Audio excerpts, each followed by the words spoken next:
Bienvenue dans ce nouveau numéro de l'actualité du jour chez Kivu Morning Post. Voici les principaux titres. Les rebelles Twirwaneho alliés à la FCM 23 auraient pris le contrôle de Point Zéro, Toué et Ngezi après 3 jours de violents combats contre l'armée congolaise et les Wazalendo, provoquant un déplacement massif de civils. Et puis, au moins 5 personnes ont été tuées et 5 autres grièvement blessées lors d'une incursion de Wazalendo dans la nuit de mercredi à jeudi 4 novembre 2025 dans le village de Katirou en chefferie de Bwito, un territoire de Rutshuru.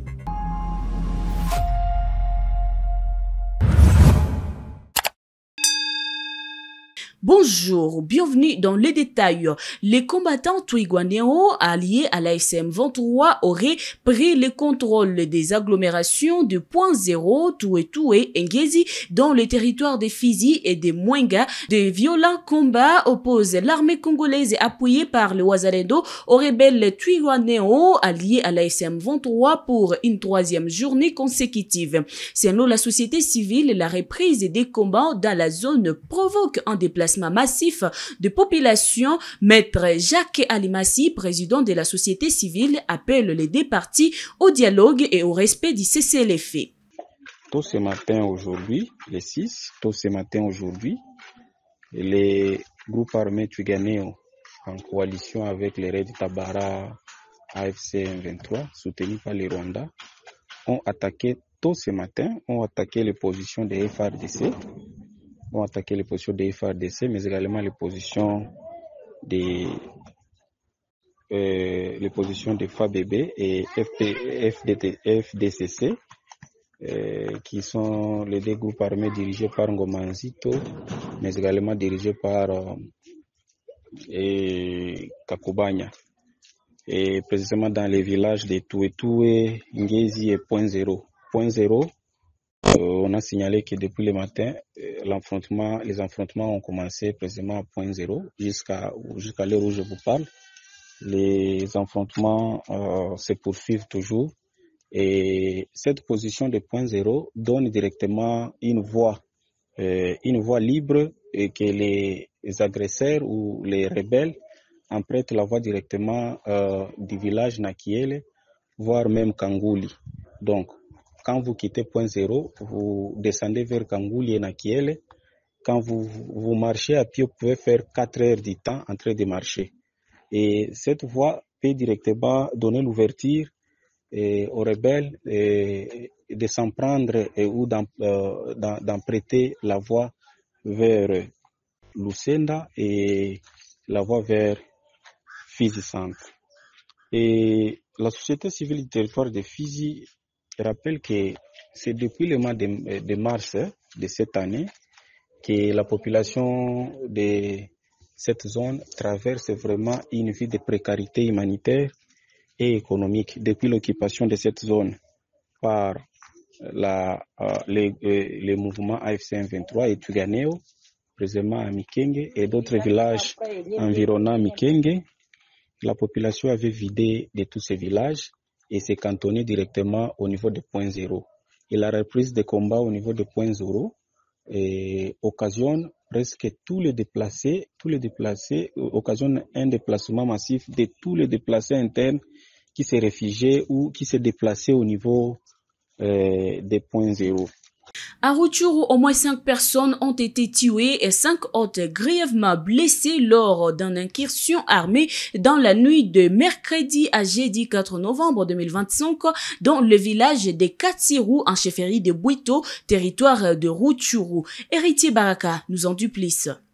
Il s'agirait d'un groupe de bandits armés assimilés aux Wazalendo qui ont ciblé les civils par des coups de feu. Parmi les victimes figurent une femme et 4 hommes, tandis que les blessés sont des enfants et une femme et des hommes. Les faits se sont produits vers 21h lorsque les assaillants ont attaqué les domiciles d'un commandant des forces locales d'autodéfense, tuant sa femme sur place. La zone a été secouée par des détonations lors des échanges de tirs entre ces bandits et quelques éléments de l'AFC M23 présents sur place. Nous avons enregistré plusieurs cas de morts et de blessés ici chez nous où les bandits ont attaqué les civils.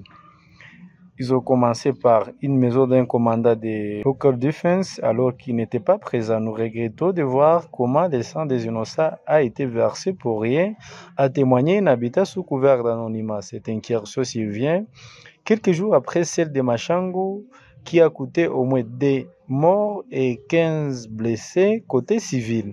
Les attaques se multiplient ces derniers jours dans la région depuis le lancement des opérations des militaires de la FC-M23 contre des positions Wazalendo dans le groupement Bukombo en territoire de Rutshuru. Revenons à Goma, le vice-gouverneur de province Shadrack Amani Bahati a annoncé la fermeture des stations-service non conformes aux normes de construction à Goma. Cette décision prise lors d'une réunion avec l'association des pétroliers du Nord Kivu à Penoki vise à protéger la population des incendies récents liés à la prolifération des stations. Le maire adjoint Désiré Ngabo Kisuba a souligné l'importance de la prévention. Une commission ad hoc a été mise en place pour identifier les stations construites illégalement. Toutes les stations-service qui ne respectent pas les normes de construction seront désormais fermées. C'est la décision prise ce mercredi 5 novembre 2025 par le vice-gouverneur des provinces en charge de l'économie, finances et développement, Shadrack Amani Bahati, au cours d'une réunion d'échange au gouvernorat des provinces avec les opérateurs économiques du secteur des hydrocarbures regroupés au sein de l'association des pétroliers du Nord Kivu à Penoki en sigle. Selon l'autorité provinciale, cette décision vise à protéger la population de la ville de Goma et ses environs contre des incendies qui peuvent intervenir à tout moment, étant donné qu'il s'observe ces derniers temps dans la ville la prolifération des stations-service. Le maire adjoint de la ville de Goma, Désiré Ngabo Kisuba, qui a pris part à cette rencontre, estime que gérer c'est prévenir. Il s'exprime ici. Ya leo gavana alituinvitea hapa pamoja na kamati ya wapetrolier paske imeonekana kama kuna shida ya mastasio service ndani ya mji wa Goma. Stasio zimejengwa kihovyo, wala pokwa kiongozi wakati aliona ile shida aliweza kutuinvitea hapa ili tuweze kuizungumzia. Stasio zote ambazo haziheshimu kanuni, ripoti itabebwa kwa aliwali, na zile zote ambazo haziheshimu kanuni zitafungwa, na wale wote ambao wameprofite na hii moma ili waweze jenga vibaya nazo matravaux zao nazo zitakuwa suspendi kwa kuchunga viongozi waweze kupata suluhisho kwa hiyo kitu. Kitu cha kwanza ni kupenda inchi, na kupenda inchi ni kupenda population yenye tunaishi nayo hapa Goma na ndani ya province ya Nord Kivu, na ukishapenda inchi unapaswa kuitumikia kwa ngazi zote zile. Si kama watu wasipende kupitisha pesa mbele. Waangalie wako na besoin ya pesa lakini wako usina besoin ya maisha nzuri ya raia, parce que ma mauvaise construction ya ma station service iko na expose population yetu ku danger mingi sana.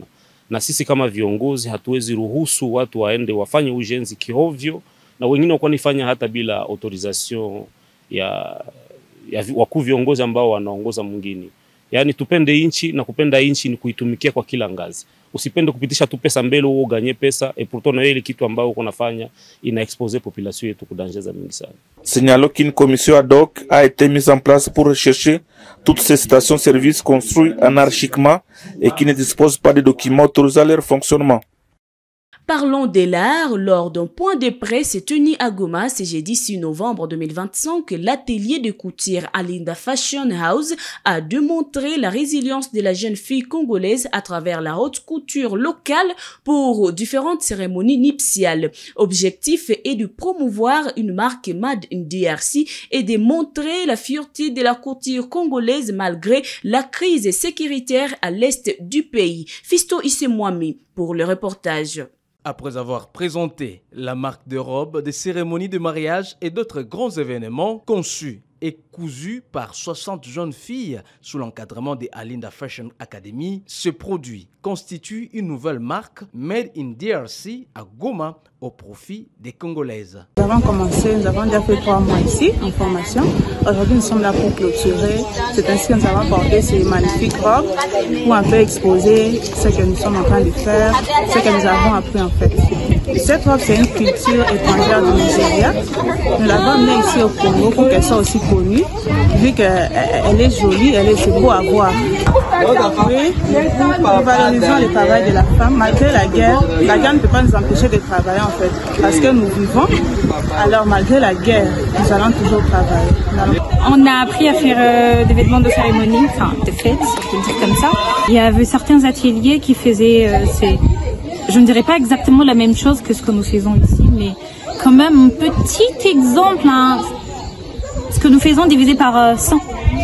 Et ils étaient tellement chers que les gens avaient un peu peur d'aller faire de vêtements ici et se penchaient beaucoup plus à aller ailleurs pour faire coudre de vêtements que nous savons faire maintenant ici.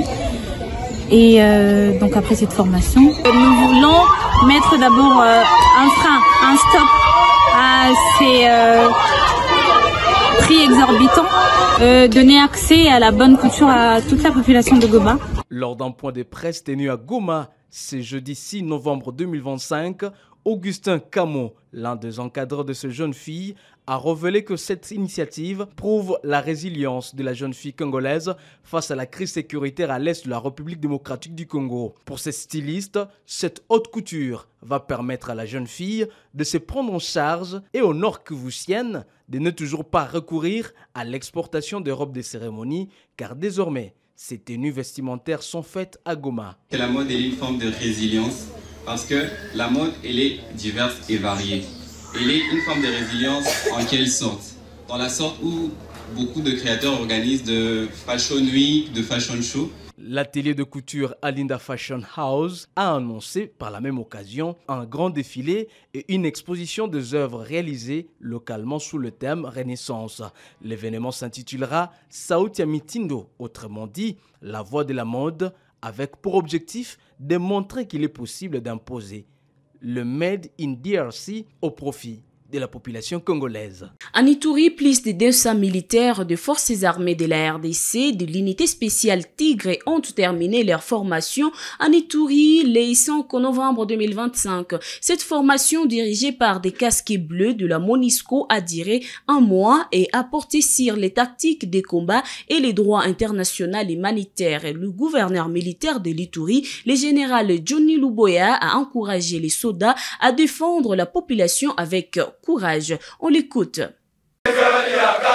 Sous une pluie battante et une atmosphère électrique, les commandants des opérations et gouverneurs militaires de la province de l'Ituri, le lieutenant-général Luboya Kashamadjoni, a présidé la cérémonie de clôture des activités du bataillon Tigre et de la formation des unités d'engins lourds.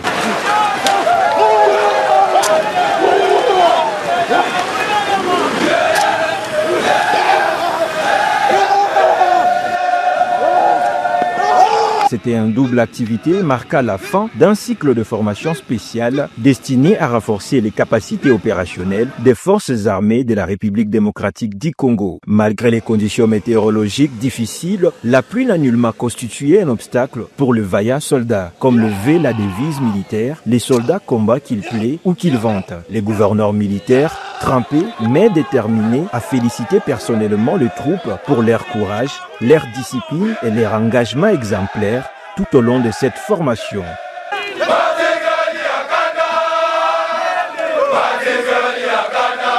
Il les a exhortés à maintenir le même esprit de bravoure et de patriotisme sur le terrain des opérations. Je peux vous assurer que je suis très fier de vous. Je viens de voir tout ce que vous avez fait ici, toute la démonstration. Et je suis très sûr que vous allez bien vous comporter. Et je viens de voir comment est-ce que, ne fût-ce que par vos gestes, combien vous avez confiance en vous. Combattre l'ennemi, c'est la confiance en soi. Dans une ambiance fraternelle, le lieutenant-général Luboya Kashamadjoni a partagé quelques instants des chants et des cris de guerre avec ses hommes. Un moment symbolique qui a redonné force et morale à ces bataillons désormais prêts à défendre l'intégrité du territoire national. Le commandant des opérations a également salué l'appui des partenaires, notamment la MONUSCO, pour leur contribution dans la formation et renforcement des capacités techniques des troupes.